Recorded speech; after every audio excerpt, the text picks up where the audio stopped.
ख्रिस्तामध्ये उपस्थित प्रिय बंधू आणि भगिनीनो, आज महाराष्ट्र दिवस, आज वर्कर दिवस म्हणून मानला जातो.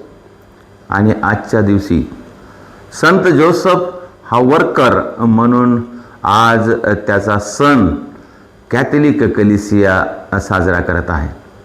कॅथलिक कलिसियामध्ये हा सण फार महत्त्वाचा आणि एक चांगला संत जोसेफला एक मान देणारा एक सण आहे. संत पापा पियुस 16 यांनी 1955 मध्ये हा सण घोषित केला. संत जोसेफ हा एक आदर्श संत होता, आदर्श व्यक्ती होता. आम्हाला माहित आहे संत जोसेफ हा दाविदाच्या घराण्यातला होता. दाविदाचं घराणं म्हणजे राजघराण्यामधला एक व्यक्ती, राजाच्या घरचा एक व्यक्ती. आणि दाविदाचं खानदान एक मोठं खानदान होतं आणि त्याच्यातून त्याच्या घरातला एक खानदानाचा एक व्यक्ती एक मोठा व्यक्ती मानला जात होता. एक मोठ्या कुळाचा व्यक्ती असा मानलेला हा संत जोसेफ. आणि हा संत जोसेफ एकदम नीतिमान होता. आणि तो संत जोसेफ हा एक सुतार होता. राजघराण्यातला व्यक्ती एक सुताराचं काम करणारा व्यक्ती, एक सुताराचं काम करत होता. लाकडाचं काम, लाकडाचे अवजार बनवण्याचं सुताराचं काम करणारा असा. आणि तो काबाड कष्ट करणारा, मेहनत करणारा, एकदम कष्ट करून जीवन जगणारा. त्याच्यामध्ये खूप चांगले गुण होते, चांगले गुण होते. तो सुताराचं काम करणारा होता, तो मेहनती होता. मेहनत, सुताराचं काम म्हटल्यानंतर प्रिय बंधू आणि भगिनीनो, बिना मेहनतीनं होत नाही. आणि सुताराचं काम पहिल्याच्या सुताराच्या कामामध्ये आणि आताच्या सुताराच्या कामामध्ये फार फरक आहे. आता सुताराचं काम होते, सुताराचं काम म्हणजे कार्पेंट्रीचं काम, सर्व मशिनीनं होते. आता सर्व मशीन. पण त्यावेळेस ज्यावेळेस संत जोसेफ जेव्हा सुताराचं काम करत होता त्यावेळेस ह्या किंवा कटर किंवा कटिंग अशा काही मशिनीवर काही साहित्य नव्हतं. त्याला स्वतः कुऱ्हाड म्हणा किंवा काही कापण्याचं एक साधन, याच्याने स्वतः मेहनत करून मॅन्युअल वर्क, एक शरीराचं बळ लावून काम करायचं एक काम होतं. आणि अशा काम करणारा एक व्यक्ती म्हणजे संत जोसेफ, म्हणून तो वर्कर म्हणून मानला जातो. आणि आज महाराष्ट्र दिवशी त्याचा सण साजरा करण्यात येते. तो मेहनती होता, मेहनत. आणि त्यावेळची कमाई वगैरे फार जास्त नव्हती. आणि त्यावेळची कमाई म्हणजे काय, त्यावेळेस आम्हाला माहित आहे हे शेतकरी लोक जे आहेत ना, ते पैसे देऊन काही काम करायचे नाहीत. आणि त्यांचं मालमत्ता जेव्हा निघेल तेव्हाच त्याचं जे मोबदला आहे तेव्हा देणे. आणि वर्षभर मग त्यांचं जे काही काम आहे, नागर बनवणे, वकर बनवणे, बंडी बनवणे, हे सर्व करून घ्यायचं आणि सुतार त्याला करून द्यायचा. आणि संत जोसेफ हे काम करत होता. म्हणजे तो कठीण परिश्रम करून, मेहनत करून, लाकड कापून, लाकडाचं अवजार बनवून दुसऱ्याच्या उपयोगासाठी, दुसऱ्याच्या शेतीवाडीसाठी मदत करत होता, सहायता करत होता. त्यांना त्यांच्या कामाधंद्यामध्ये तो धावून जात होता. असा मदत करणारा व्यक्ती तो मेहनती होता. आणि म्हणून त्याला एक वर्करचं एक नाव दिलेलं आहे, वर्करचं नाव.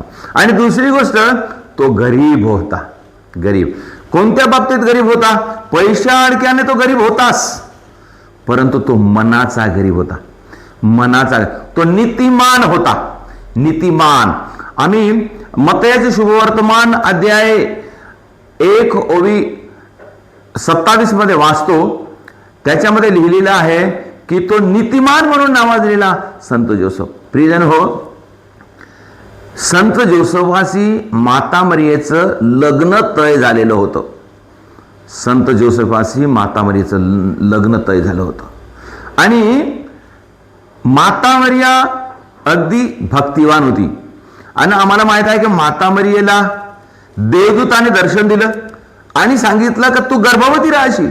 लग्नाच्या पहिलंच तू गर्भवती राहशील. मग कशी गर्भवती राहशील? ते देवाच्या इच्छेने पवित्र आत्मा तुझ्यावर येईल आणि पवित्र आत्म्याच्या कृपेने तू गर्भवती होशील आणि तू एक पुत्र प्रसव करशील आणि त्याचं नाव तू येशू ठेव. असं मरियेला संदेश देण्यात आला होता आणि मरियेनं मानलं होतं. ही गोष्ट जोसेफाला माहीत नव्हतं. आणि जोसेफ हा अति नीतिमान होता. नीतिमान म्हणजे तो विनम्र होता, नीतिमान होता. आणि नीतिमान व्यक्ती काय करतो?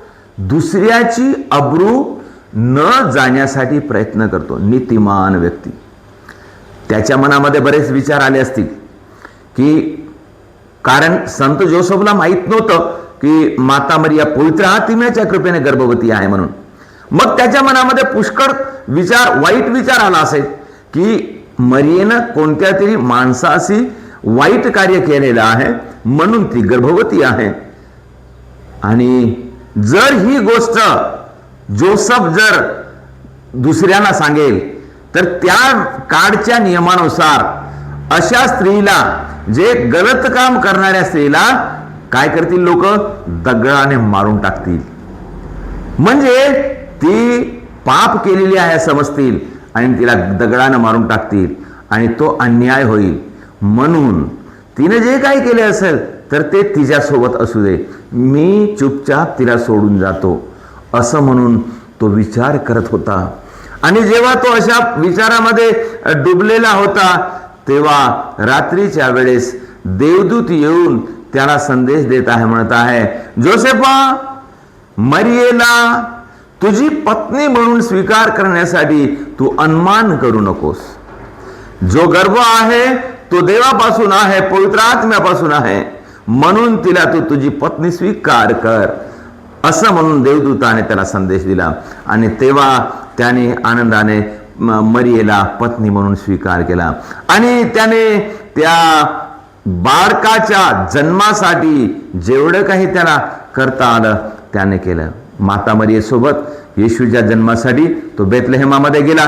तिथं जागा मिळाली नाही आणि तिथं त्यांनी गाईच्या गोठ्यामध्ये येशूच्या जन्मासाठी त्यांनी जागा तयार केली आणि येशूचा जन्म झाला. आणि त्याच्यानंतर लगेचच हेरोदानी बालकाला मारून टाकण्याचा प्रयत्न केला.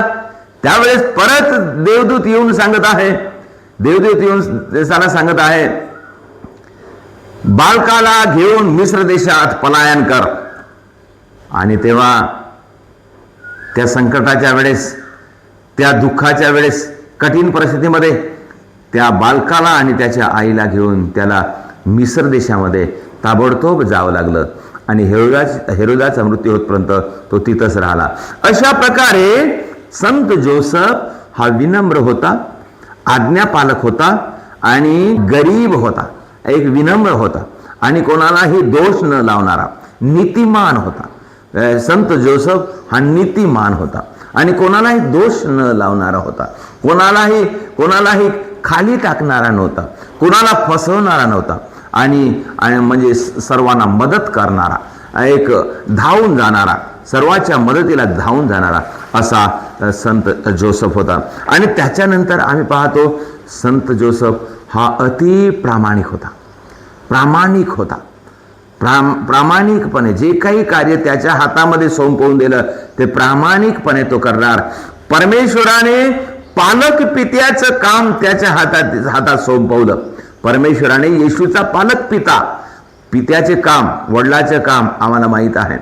एका मुलाला सांगोपन करणं, लहानाचं मोठं करणं, त्याला वाढवणं हे किती मेहनतीचं काम आहे. त्यांनी ते सर्व काम चांगल्या प्रकारे निभवलं. येशूला सर्व काही शिकवलं, त्याचं सांगोपन केलं आणि संत जोसेफाने येशूला काम शिकवलं आणि त्याच्या सोबत राहिला आणि त्याच्या सर्व कार्यामध्ये त्यांनी सहभागी झाला.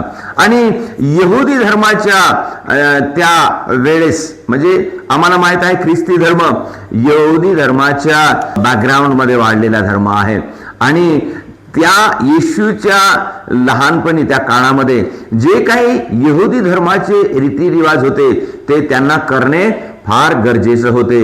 उदाहरणार्थ मंदिरामध्ये बालकाचं समर्पण करणं, बालकाला मंदिरामध्ये घेऊन जाणं. जेव्हा येशू 12 वर्षाचा होता तेव्हा येशूने संत जोसेफाने येशूला मंदिरामध्ये नेले आणि त्याचं समर्पण केले आणि रूढीनुसार जे काही त्याचे कार्य होते त्यांनी पार पाडले.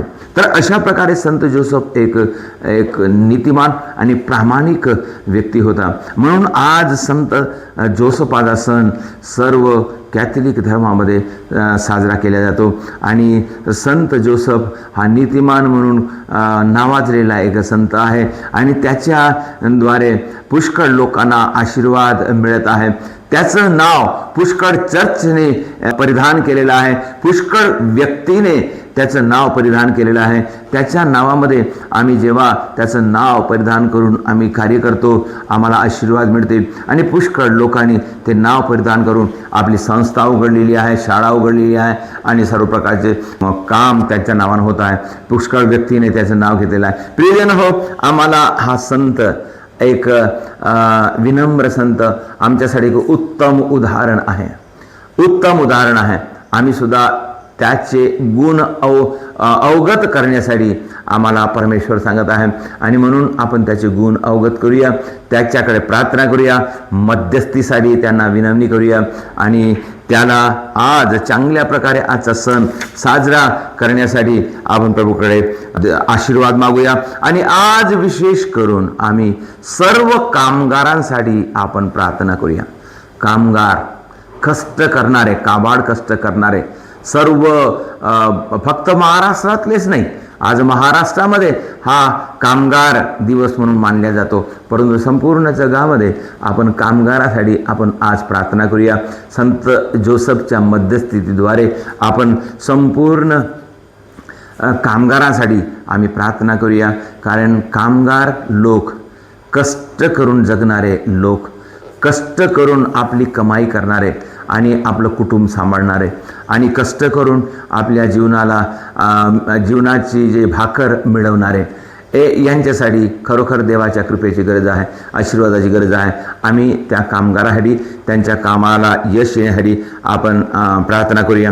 आणि त्यासोबतच माता मरिया सुद्धा येशूची आई आहे. माता मरियाच्या मध्यस्थीने आपण प्रार्थना करूया. येशूची आई माता मरिया ही आमची आई आहे आणि तिने सुद्धा जोसेफासोबत आपले कर्तव्य निभवलेले आहे आणि ते दोघंही मिळून, योसेफ, माता मरिया आणि येशू मिळून हे तीन एक पवित्र कुटुंबाचे सदस्य आणि मानल्या जातो. म्हणून आम्हाला हे लाभलेली संधी आपण चांगल्या प्रकारे उपयोग करताना आपण त्यांच्यासाठी प्रार्थना करूया, गरीब लोकांसाठी प्रार्थना करूया, चर्चसाठी प्रार्थना करूया. एक सर्वजण त्याच्यावर विश्वास ठेवून त्याचे नामधारी संत सर्वांना आशीर्वाद देव म्हणून आपण प्रार्थना करूया.